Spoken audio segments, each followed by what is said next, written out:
আসসালামু আলাইকুম প্রিয় শিক্ষার্থীবৃন্দ, আশা করি তোমরা সকলেই খুব ভালো আছো।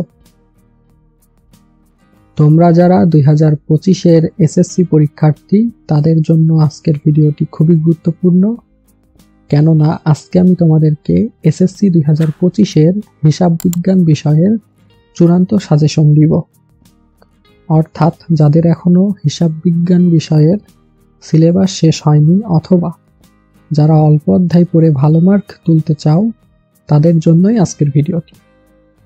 চলো আমরা ভিডিওটি শুরু করি। শুরুতেই আমরা দেখব সৃজনশীল অংশ। দেখো এখানে যে অধ্যায়গুলো দেওয়া হয়েছে হিসাব বিজ্ঞান বিষয়ের সৃজনশীল কমন পাওয়ার জন্য এই অধ্যায়গুলোই যথেষ্ট।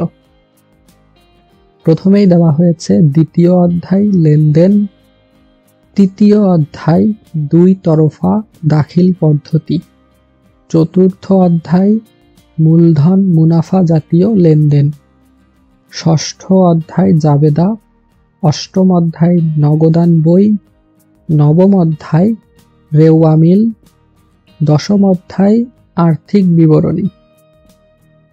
অর্থাৎ এখানে 3, 3, 6, 1, 7 মোট 7টি অধ্যায় দেওয়া হয়েছে।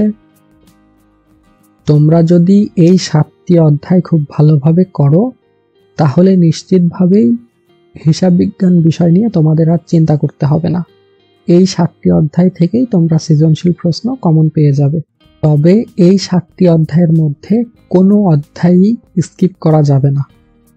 এখানে যেই 7টি অধ্যায় দেওয়া হয়েছে অর্থাৎ দ্বিতীয়, তৃতীয়, চতুর্থ, ষষ্ঠ, অষ্টম, নবম এবং দশম, এই 7টি অধ্যায়ের মধ্য থেকে কোনোটিই বাদ দেওয়া যাবে না।